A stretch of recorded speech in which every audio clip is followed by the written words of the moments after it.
మాజీ ఉప ప్రధాని దివంగత జగజ్జీవన్ రామ్ విగ్రహ ఆవిష్కరణ.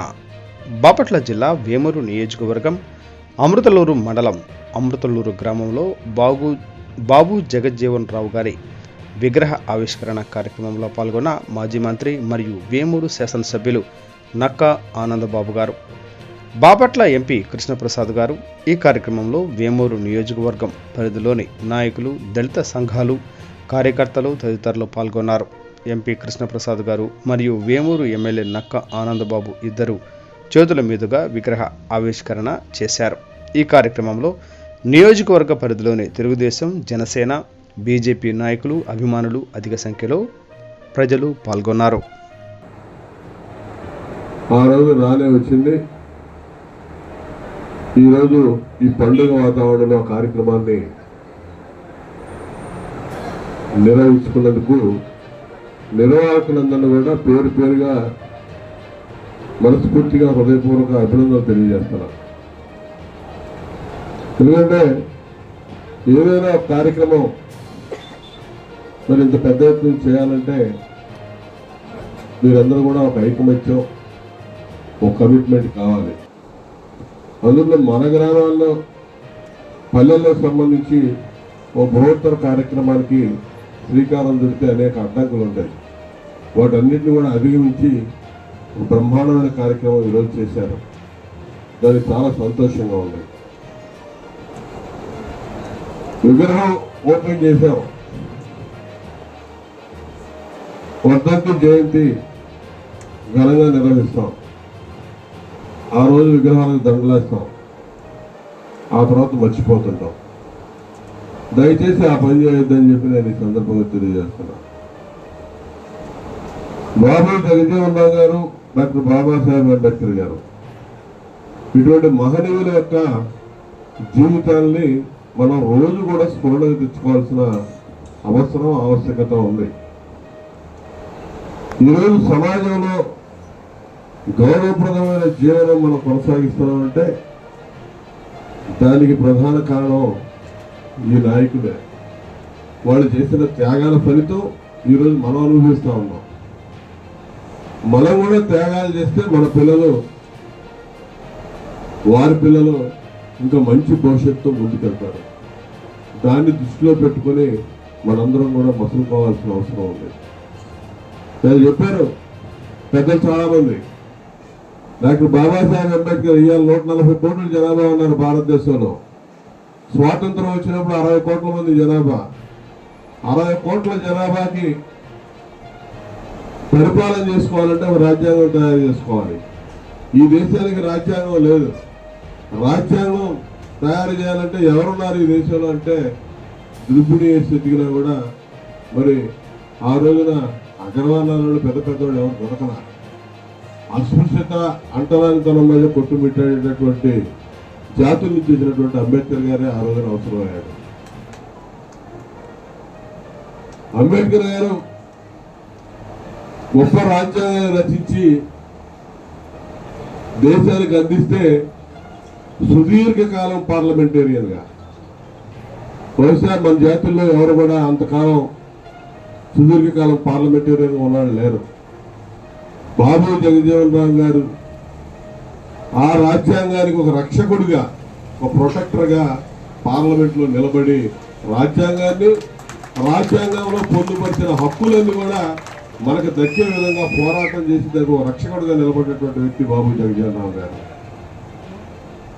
అందరూ చెప్పారు ఆయన చేయని శాఖ లేవు. ఏ శాఖ మంత్రి చేసినా కూడా ఆ శాఖలో తీసుకొచ్చినటువంటి సంస్కరణలు మీరు ఒక్కసారి మరి వెనక్కిపోయి చూసుకోవాల్సిన అవసరం ఉంది.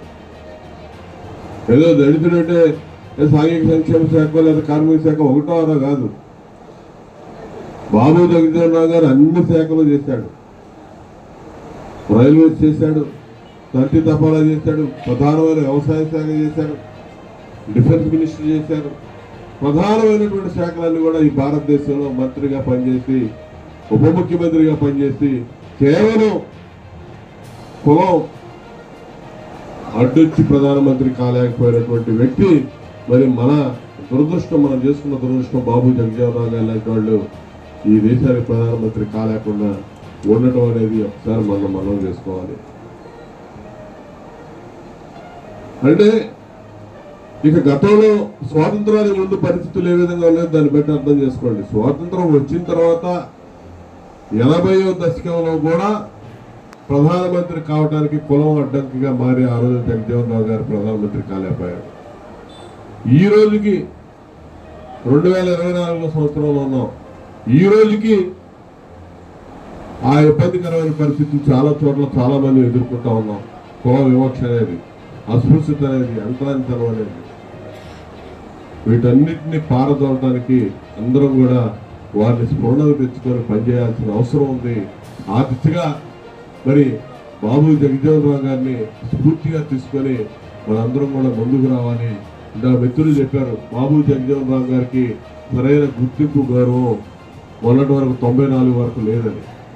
తెలుగుదేశం పార్టీ వచ్చిన తర్వాత బాబు జగజ్జీవన్ రావు గారికి గుర్తింపు గౌరవాన్ని ఇచ్చే దశ మొదలైందనేది నా భావన. హైదరాబాద్లో బషీర్బాగ్లో కాంతి విగ్రహం ఎన్టీ రామారావు గారు ప్రతిష్ఠిత చేసింది. బాబు జగజ్జీవన్ రావు గారి పేరు మీద కమ్యూనిటీ హాల్ నిర్మాణం హైదరాబాద్లో మొట్టమొదటిసారిగా తెలుగుదేశం పార్టీ ఏర్పాటు చేస్తుంది. ఈరోజు అన్ని ఊళ్ళలో పెడతా ఉన్నారు, కానీ మొట్టమొదటిసారిగా ఉమ్మడి ఆంధ్రప్రదేశ్ రాష్ట్రంలో బాబు జగజ్జీవన్ రావు గారికి గుర్తింపు గౌరవాన్ని తీసుకొచ్చే కార్యక్రమాలకు శ్రీకారం చుట్టేది తెలుగుదేశం పార్టీ అని మీకు చెప్పడానికి నేను గర్వపడతా ఉన్నాను. ఆ దిశగా మరి మనందరం కూడా ఒకే గుర్తింపు గౌరవంతో పాటు మరి వారి యొక్క చేసిన త్యాగాల్ని నిత్యం మననం చేసుకుని ముందుకు పోయి వారిని స్ఫూర్ణకు తెచ్చుకుంటూ స్ఫూర్తివంతమైనటువంటి జీవితాన్ని ముందుకు తీసుకోవాలి.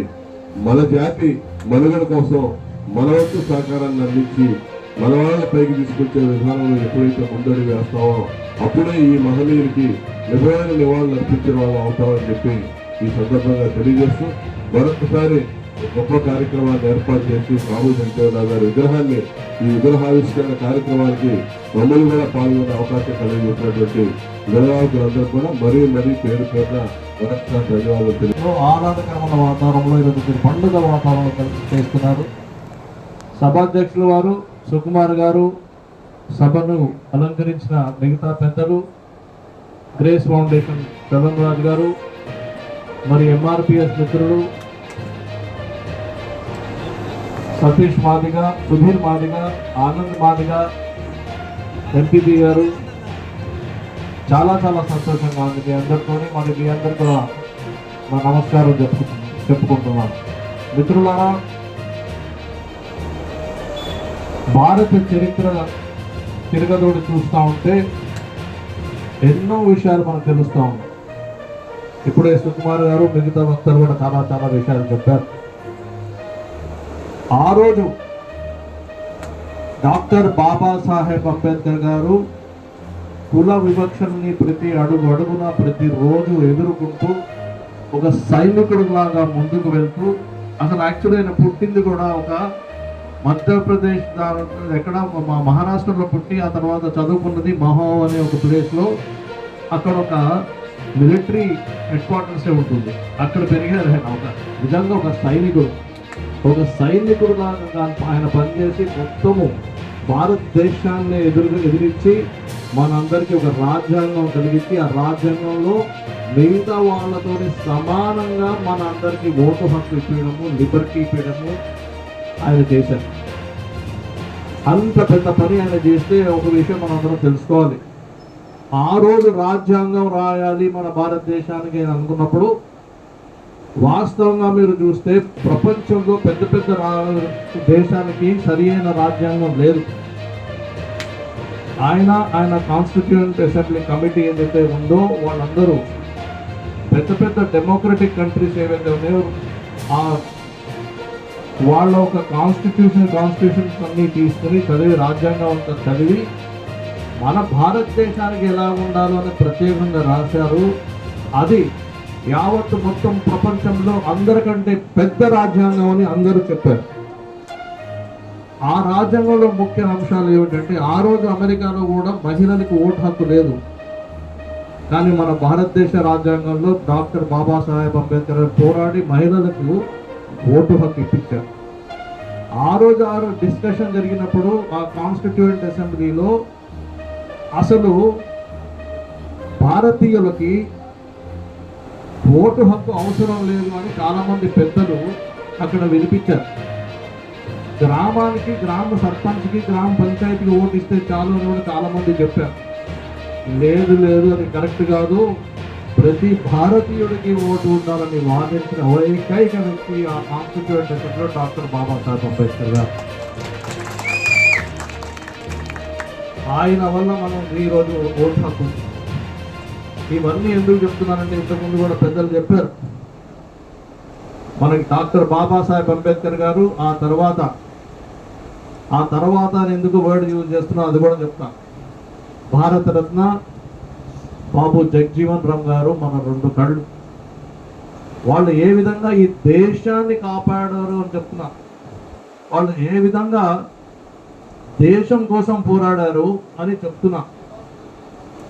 దేశం కోసం పోరాడిన వాళ్ళిద్దరిని కుట్రతో, వివక్షతో అందరూ కలిసి వాళ్ళని ఒక దళిత జాతికి చెందిన లీడర్లు అని అరకెట్టి పట్టేశారు. అది తప్పు. అది తప్పు అని చెప్పడానికి నేను మాట్లాడుతున్నాను. వాళ్ళు దళిత లీడర్లు కాదు. డాక్టర్ బాబాసాహెబ్ అంబేద్కర్ దళిత లీడర్ కానే కాదు. దళిత కులంలో పుట్టిన ఒక మహానీయుడు, దళిత లీడర్ కాదు. దళితుల కోసం పోరాడారని అందరూ ఊరికే చెప్తారు, కానీ అతను దేశం కోసం పోరాడారు. దేశంలో ప్రతి ఒక్కరి కోసం పోరాడారు. అదేవిధంగా మళ్ళీ మనం చూస్తే భారతరత్న బాబు జగజ్జీవన్ రామ్ గారు. ఇప్పుడు చూడండి ఎలా వస్తుందో. బీహార్ రాష్ట్రంలో సాసారం అనే ప్లేస్లో ఆయన పుట్టి, బీహార్ రాష్ట్రంలో వివక్ష మనకంటే ఎక్కువ ఉంటుంది, చాలా 100 రెట్లు ఎక్కువ ఉంటుంది. ఆ వివక్షలోంచి పోరాడి బయటకు వచ్చి ఆయన పార్లమెంట్ వరకు ఏకైక ఒకటే, ఆయనకు ఎవరు సహాయం లేరు. ఆ రోజు బెనారస్ హిందూ యూనివర్సిటీ పోవడం కూడా పెద్ద ఒక యాగం అది. అని ఎవరు రానిలేదు. అక్కడ వరకు చేరి అక్కడ స్టూడెంట్ పాలిటిక్స్లో పార్టిసిపేట్ చేసి ఆ తర్వాత పార్లమెంట్ వరకు స్వయం కృషితో నేను పార్లమెంట్ వరకు వెళ్ళాను. పార్లమెంట్ వరకు వెళ్ళిన తర్వాత ఇప్పుడు చూడండి, చాలా ఇంట్రెస్టింగ్ పాయింట్ ఏంటంటే, అసలు భారతదేశానికి రాజ్యాంగమే ఇచ్చి, డెమోక్రసీనే ఇచ్చి, ఒక పార్లమెంట్ ఉండాలని చెప్పిన వ్యక్తి బాబాసాహెబ్ అంబేద్కర్ గారిని అదే పార్లమెంట్లో రానిలేదు మనోళ్ళు. అదే పార్లమెంట్లో ఎంపీగా వస్తానని బాంబే నుంచి పోటీ చేస్తూ ఉంటే ఆయన పార్టీ వాళ్ళే అతను ఓడించేశారు. ఎందుకు? రాజ్యాంగం రాయకముందే ఈయన ఇన్ని పనులు చేశాడే, మరి వచ్చి పార్లమెంట్లో వచ్చి వాదిస్తే మా సంగతి ఏం కావాలి? ఏదో ఒక రోజు మళ్ళీ ప్రధానమంత్రి కుర్చీ ఇవ్వాలి ఆయనకి అని భయపడిపోయి ఆయనని బాంబేలో ఆయన లోక్సభకి ఎలక్షన్స్ నుంచుంటే అదే పార్టీ వాళ్ళు ఆయనను ఓడించేశారు. మరి అక్కడ కథ ఆగలేదు కదా. ఇంకో డోర్ నుంచి బీహార్ నుంచి భారతరత్న బాబు జగజ్జీవన్ రామ్ గారు వచ్చారు పార్లమెంట్లో. అప్పటి వరకు సంఘాలు ఎగరేసినారు, బాబాసాహెబ్ అంబేద్కర్ని రాని లేదు లోపలికని సంఘాలు ఎగరేసుకున్న వాళ్ళు ఈయనని చూడంగానే అరే ఈయన వచ్చాడేంటి అని ఆశ్చర్యపోయారు. ఇప్పుడు అసలైన యుద్ధం మొదలైంది. ఆహ్లాదకరమైన వాతావరణంలో ఈరోజు మీరు పండుగ వాతావరణంలో కలిసి చేస్తున్నారు. సభాధ్యక్షుల వారు సుకుమార్ గారు, సభను అలంకరించిన మిగతా పెద్దలు, గ్రేస్ ఫౌండేషన్ చరణ్ రాజు గారు, మరి ఎంఆర్పిఎస్ మిత్రులు సతీష్ మాదిగ, సుధీర్ మాదిగ, ఆనంద్ మాదిగ, ఎంపీపీ గారు, చాలా సంతోషంగా ఉంది మీ అందరితోని. మరి మీ అందరు కూడా నా నమస్కారం చెప్పుకుంటున్నాను. మిత్రులారా, భారత చరిత్ర తిరగదోడి చూస్తూ ఉంటే ఎన్నో విషయాలు మనకు తెలుస్తూ ఉన్నాయి. ఇప్పుడే సుకుమార్ గారు మిగతా వక్తలు కూడా చాలా విషయాలు చెప్పారు. ఆ రోజు డాక్టర్ బాబాసాహెబ్ అంబేద్కర్ గారు కుల వివక్షల్ని ప్రతి అడుగున ప్రతిరోజు ఎదుర్కొంటూ ఒక సైనికుడు లాగా ముందుకు వెళ్తూ, అసలు యాక్చువల్లీ ఆయన పుట్టింది కూడా ఒక మధ్యప్రదేశ్ ఎక్కడ మహారాష్ట్రలో పుట్టి ఆ తర్వాత చదువుకున్నది మహో అనే ఒక ప్లేస్లో. అక్కడ ఒక మిలిటరీ హెడ్ క్వార్టర్సే ఉంటుంది. అక్కడ పెరిగారు ఆయన. నిజంగా ఒక సైనికుడు లాగా ఆయన పనిచేసి మొత్తము భారతదేశాన్ని ఎదిరించి మనందరికీ ఒక రాజ్యాంగం కలిగించి ఆ రాజ్యాంగంలో మిగతా వాళ్ళతోని సమానంగా మన అందరికీ ఓటు హక్కు ఇప్పించడము, లిబర్టీ ఇప్పించడము ఆయన చేశారు. అంత పెద్ద పని ఆయన చేస్తే ఒక విషయం మనం అందరం తెలుసుకోవాలి. ఆ రోజు రాజ్యాంగం రాయాలి మన భారతదేశానికి అని అనుకున్నప్పుడు వాస్తవంగా మీరు చూస్తే ప్రపంచంలో పెద్ద పెద్ద దేశాలకి సరి అయిన రాజ్యాంగం లేదు.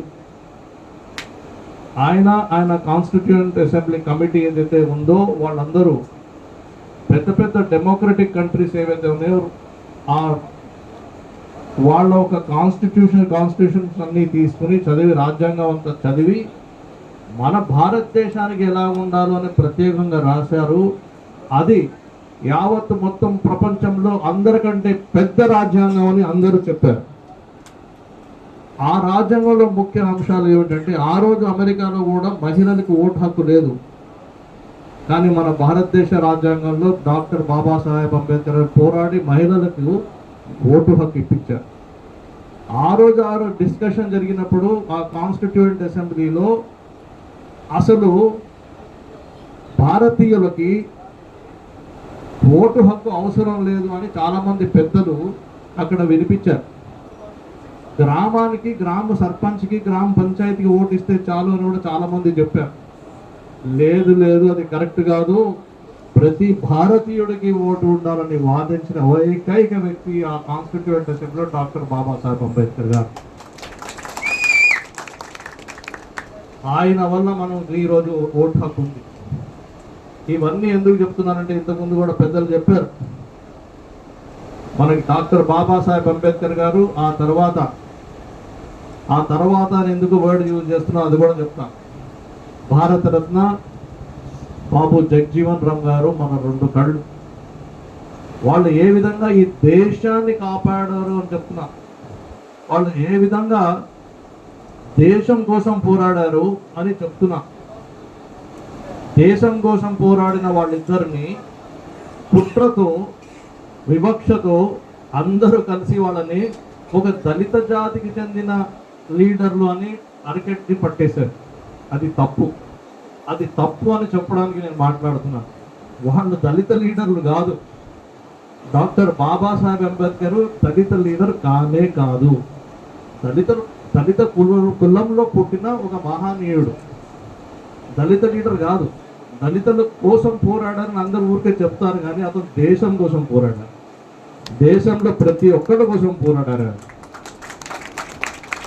అదేవిధంగా మళ్ళీ మనం చూస్తే భారతరత్న బాబు జగజ్జీవన్ రామ్ గారు ఇప్పుడు చూడండి ఎలా వస్తుందో. బీహార్ రాష్ట్రంలో సాసారం అనే ప్లేస్లో ఆయన పుట్టి, బీహార్ రాష్ట్రంలో వివక్ష మనకంటే ఎక్కువ ఉంటుంది, చాలా 100 రెట్లు ఎక్కువ ఉంటుంది. ఆ వివక్షలోంచి పోరాడి బయటకు వచ్చి ఆయన పార్లమెంట్ వరకు ఏకైక ఒకటే, ఆయనకు ఎవరు సహాయం లేరు. ఆ రోజు బెనారస్ హిందూ యూనివర్సిటీ పోవడం కూడా పెద్ద ఒక యాగం అది. అని ఎవరు రానిలేదు. అక్కడ వరకు చేరి అక్కడ స్టూడెంట్ పాలిటిక్స్లో పార్టిసిపేట్ చేసి ఆ తర్వాత పార్లమెంట్ వరకు స్వయం కృషితో నేను పార్లమెంట్ వరకు వెళ్ళాను.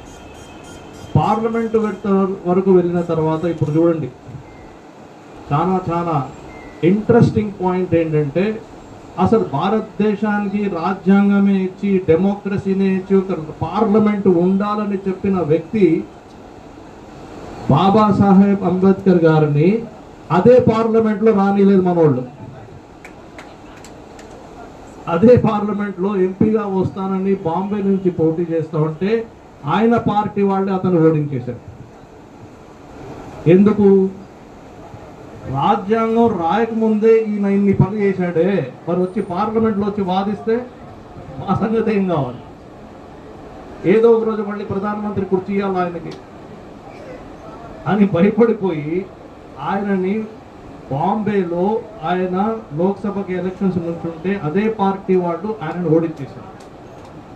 మరి అక్కడ కథ ఆగలేదు కదా, ఇంకో డోర్ నుంచి బీహార్ నుంచి భారతరత్న బాబు జగ్జీవన్ రామ్ గారు వచ్చారు పార్లమెంట్లో. అప్పటి వరకు సంఘాలు ఎగరేసినారు, బాబాసాహెబ్ అంబేద్కర్ని రాని లేదు లోపలికని సంఘాలు ఎగరేసుకున్న వాళ్ళు ఈయనని చూడంగానే అరే ఈయన వచ్చాడు ఏంటి అని ఆశ్చర్యపోయారు. ఇప్పుడు అసలైన యుద్ధం మొదలైంది.